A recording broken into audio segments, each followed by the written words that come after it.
So far from our trig identity sheet, we've taken time to prove some of the compound angle identities. We now know where the transformation identities come from. We looked at the graphs and we looked at the triangles to help us create these identities. We've looked at even and odd. And the next thing, and the last thing that we're going to take a look at today is where the double angle, or at least some of these formulas come from here for this identity section. So I'm going to develop the first two double angle identities with you, and I'm actually going to use some of our compound angle identities that we learned about in our previous lesson. So we're going to prove why sine of 2x is equal to 2 sine x cos x. We're going to set up a left side, right side, as we usually do.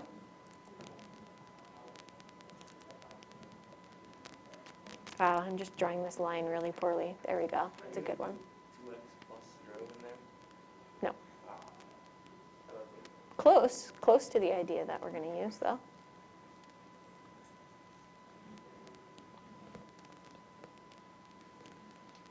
So in order to prove this, we're going to use the sine addition formula, which is this guy right here. And 2x, we're actually going to separate this into an addition of x plus x. So Keaton, you kind of had the right idea there. Oops. X plus x. So we know x plus x, if we add those back together, we get 2x. So I'm not changing the overall equation, but I'm just working with it in a bit of a different way. Okay, so then if I use the sine addition formula for this, if we look, instead of y here, we just have another x.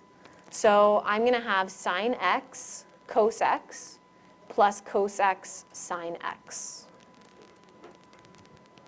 Okay, so when we expand, it's sine of the first thing times cos of the second thing, which is also x, plus cos of the first thing times sine of the second thing. So basically, instead of the y's from my trig identity sheet, I plug in x's. And is sine x cos x the same thing as cos x sine x? 7 times 2 is the same thing as 2 times 7, right? So how many sine x cos x's do I have if I'm adding them? I have 2 of them. So I have 2 sine x cos x's. And now I have left side equals right side. Okay, so that's where that double angle formula comes from. And then we're going to prove the cosine one in the same way as well. So instead of the sine addition, we'll use cosine addition. So set up left side and right side for this proof.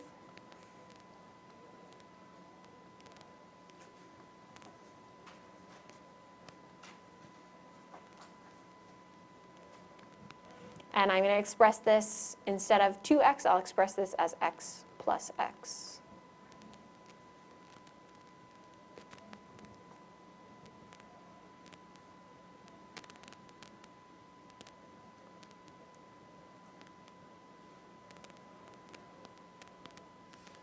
So if we look at our compound angle formulas, I have the cosine addition formula here.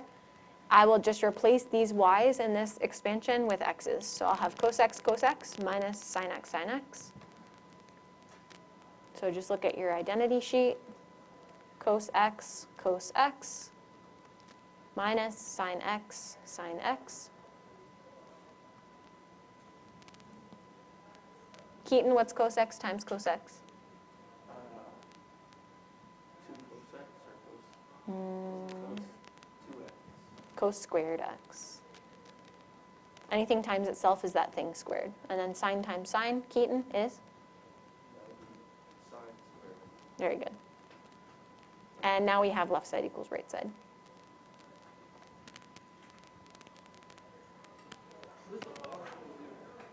So the box is just how mathematicians end proofs. You can also do QED, which stands for like a Latin phrase, which means which was demonstrated. So box or QED to end your proof. But why is it cos squared? I know you said everything. Well, what's x times x? That's x squared, right? So cos times cos. What does squared mean? What does squaring something? It means multiplying something by itself, right? But why isn't it x squared as well? This is the x of both Okay, so the important thing about writing cosine like this rather than writing like this is that we want to indicate that it's the entire thing that's being multiplied twice. So it's cos x times another cos x. So we write cos squared x. If I were to write the squared here, that means that like we can't distinguish between whether it's the whole cosine that's being squared. Sorry, I don't know what just happened there. Or whether it's like cos of x squared, like is it this? I don't know. But yes, it does get multiplied twice, but that's contained within cos x times cos x. So putting it there is cos x multiplied with cos x, like that's actually. Yes, in between. That's what we want to do. Yep. Good question. Okay, so from here, you'll notice on your trig identity sheet that we have two more double angles for cosine. We have that cos x equals what we just proved, cos squared minus sine squared. And then we actually have two more. And they can be directly developed from this formula. And it's just basically taking the rearranged Pythagorean identities and plugging them in two ways. So from here, we can actually create the remaining double angle formulas. So if cos of 2x equals cos squared minus sine squared, which we just proved, I can rearrange this in two ways. The first way would be I can plug in the identity for sine squared, which is 1 minus cos squared. Okay, so this is a rearranged Pythagorean identity. This is one that we used a lot in grade 11. And then I would have cos squared minus 1 plus cos squared. And cos squared plus another cos squared. How many cos squareds do I have? I have 2. So I'll have 2 cos squared x's minus 1. So that's the one rearranged version. And then I can also rearrange it in a second way by plugging in the identity for cos squared instead of sine squared. So starting from the same thing that we just proved, and then I plug in the rearranged Pythagorean identity for cos squared, which is 1 minus sine squared.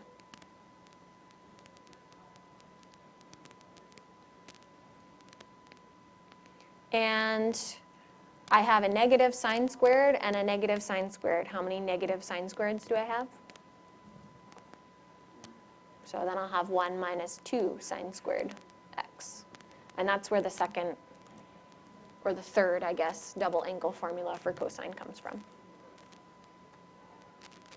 Okay, so that's why we have 3 of them for cos squared, or cos of 2x, I should say.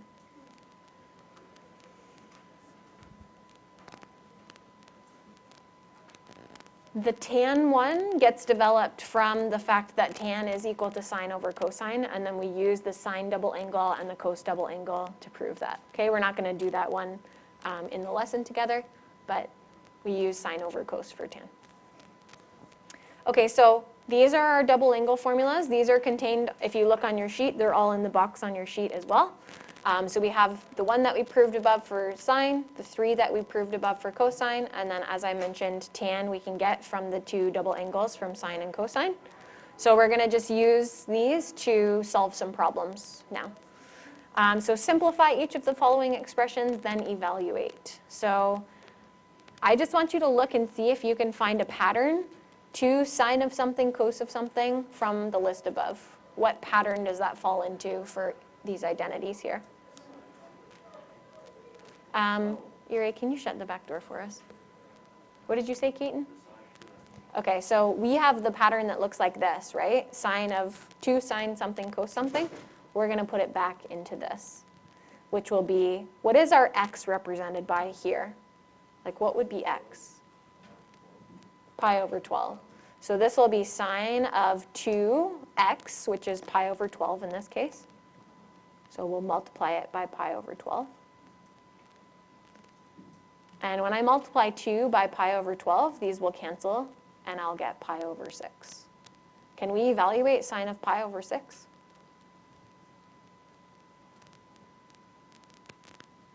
From a triangle, right? Sine pi over 6. So what's sine pi over 6? Ian? Opposite over hypotenuse, 1 over 2. Perfect. No calculator needed for that one. Okay, does anyone see a pattern that looks like this from the list above? Michael?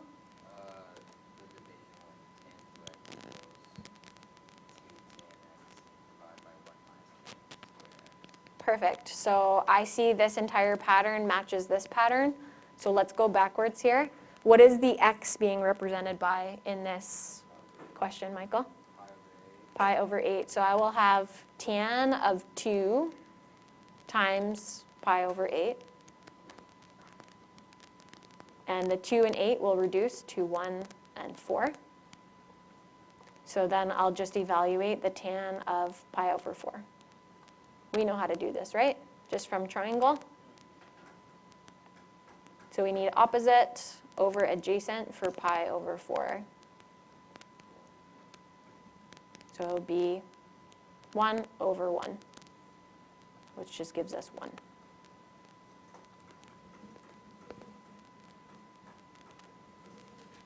Not too bad. So look for the pattern, go backwards, evaluate if possible. And then we're going to look at something that's similar to actually what we just did in at the end of lesson 2. So we're given a ratio, cos of -3 over 5. And we're told that it's between 0 and 2 pi. So it's somewhere in the quadrants. So this actually doesn't give me a specific quadrant. So we have to think about what quadrant this might be in. Cosine is equal to negative, a negative value. In what quadrants does this occur?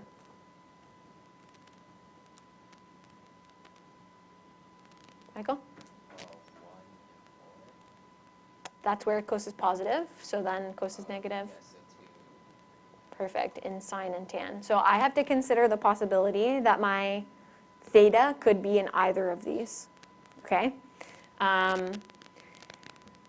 To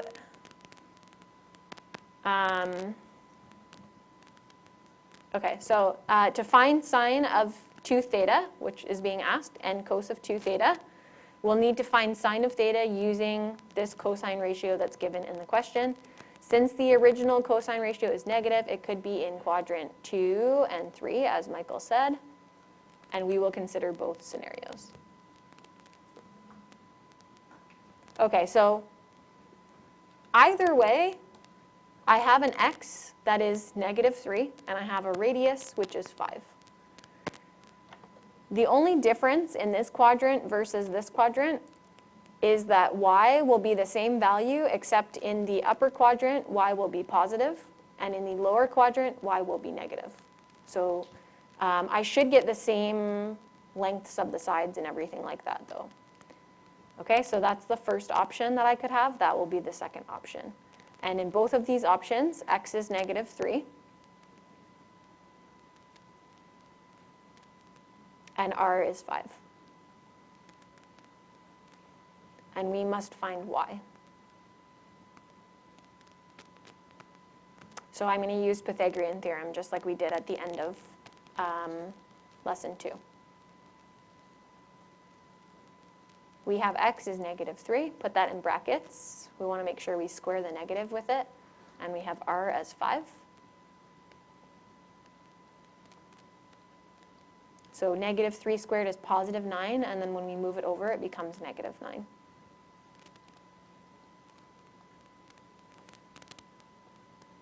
And we square root.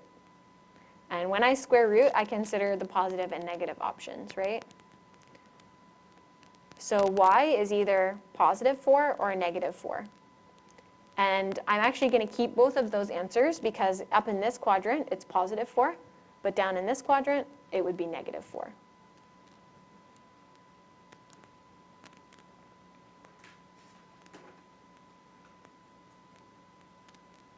Okay, so in scenario 1, where theta is in quadrant 2, that's where y is positive. We can find what sine of 2 theta is equal to. And I'm just going to use a trig identity for this because I can't just multiply the ratio by 2. It's the angle that's being multiplied by 2. So I know from above, we just proved that sine of 2 theta is actually equal to 2 sine theta cos theta. This is the sine double angle formula. I'm using this guy right here.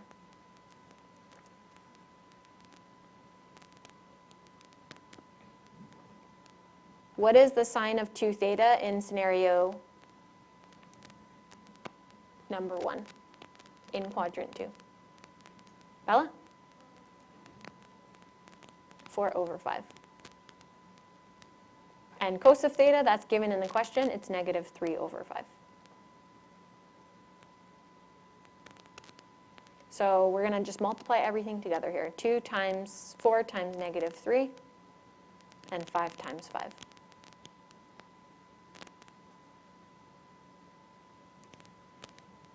Okay, and then cos of 2 theta.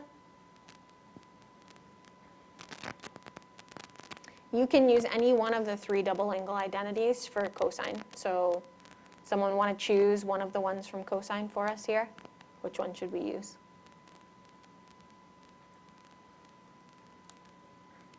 Kenzie, choose me one.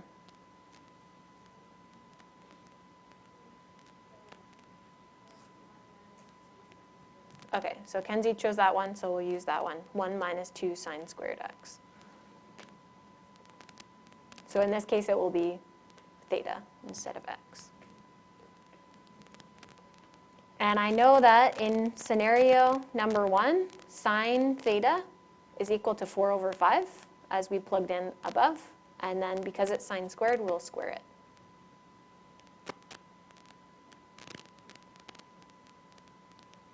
So 1 minus BEDMAS, square the top, square the bottom, 16/25.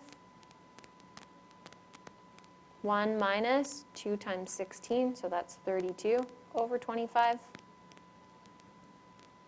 And then common denominator here, 25/25 minus 32/25 gives us negative 7/25.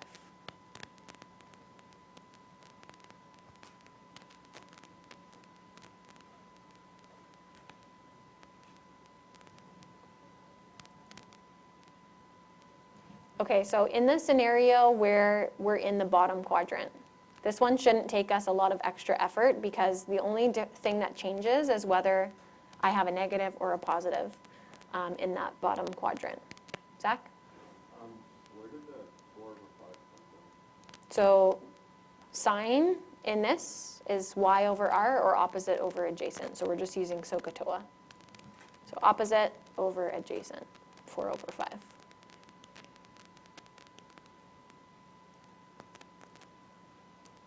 Okay, in scenario 2 where we're in quadrant 3,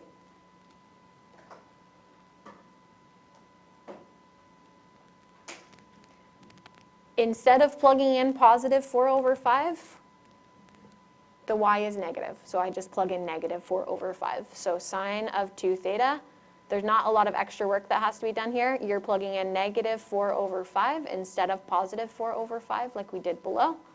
And then instead of negative 24/5, we'll get positive 24/5 because we multiplied negative and negative. Okay?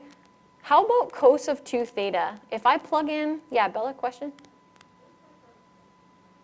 Yes, sorry, I don't know how I missed that 25 there. Fix that for me, guys. Negative 24/25. It's 5 times 5. So this one's positive 24/25. So just fix those. Okay, if I plug in negative 4/5 in here, and then I square it, what's going to happen? It will become positive. So does the answer down here change? The process will be the same, right? So either way, if I put in a positive or a negative here, I'm going to get positive 16/25, and the answer will stay the same. So for cos, the answer actually remains the same for scenario 2. Okay, so our answer for cosine stays the same. The sine one, it's just going to flip signs if it's in one quadrant versus the other quadrant. Okay, so you guys know how to do this already, right? You know how to use SOHCAHTOA, you know how to do Pythagorean Theorem. The only extra new part is you have to apply a double angle, and then you just have to plug in what sine and cos are equal to in your triangle, okay? And then do a little bit of fraction work. So you guys know this. It's not, super new. There's a couple little new things in there, but you guys know how to do it, okay? So just rely on that previous knowledge. Don't make it too complex. Okay, let's just do the last one here, and then you guys will have some time to work. So this one gives us a more specific quadrant. It tells us, what quadrant is this? Between 3 pi over 2 and 2 pi. What would we call that? Quadrant, Bella? 4. This is in quadrant 4. That's this quadrant, right? It goes 1, 2, 3, 4. Okay, so draw your picture. We have tan in this quadrant. Reference angle always goes in this interior corner here. What do I have? What does this ratio tell me in terms of x, y, and r? And which one's the negative one? And which one's the positive one here? Kenzie?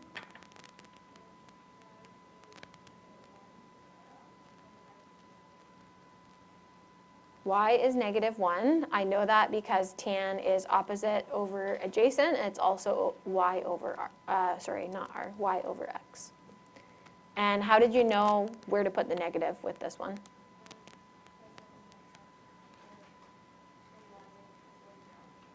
Yeah, that's right. If we go down on the y-axis, that must be the negative. And if we go right on the x-axis, that one must be the positive one. All right, we're asked to find cos of 2 theta, so we will probably need the r in this so that we can find sine and cos. So we're going to find our r using x squared plus y squared equals r squared.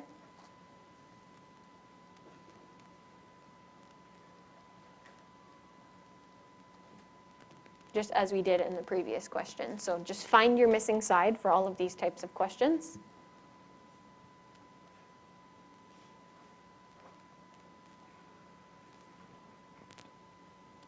And when I square root here, how do I know whether to choose a negative or a positive for this one? Matt? But this is r. Kenzie? Oh. Kenzie? Radius will always be positive. Only x and y can be negative or positive. Okay, so our radius will be root 17. If you want to put it into your picture, you can put it in.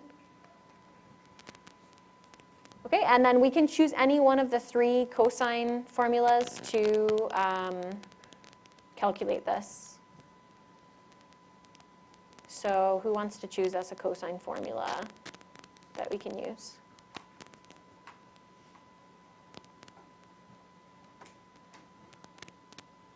Any one of the 3 from the list at the top of your page there. Cos of 2 theta is equal to?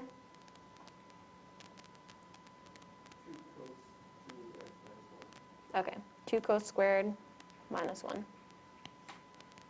You should get the same answer no matter which of the 3 you use. So if you want to try a different one than what I try and see if you get the same thing, you can. So 2 cos squared, I need the ratio for cosine. So I'm going to need adjacent over hypotenuse, or in other words, x over r. What's x over r for this triangle here, or adjacent over hypotenuse? Yuri? Perfect. 4 over root 17 for cosine. I will square the top and square the bottom, apply that squared, so I'll get 16. And root 17 squared, the root and the squared cancel, and we'll just get 17. 2 times 16, think of this as 2 over 1, will be 32 over 17. And I'll just create a common denominator with the 1 here. So minus 17 over 17. We'll get 25 over 17.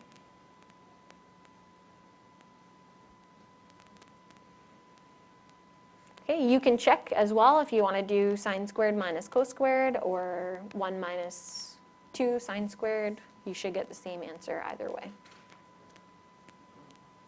Keaton? Did you just do common denominator with the 17 on 17? Yep. So think of this as like 1 over 1, multiply top and bottom by 17. Okay. Would it be 15 over 17? Oh yeah, sorry. You're right. My math today is not on par. Yeah, so 15, thank you. So just fix that, not 25, 15.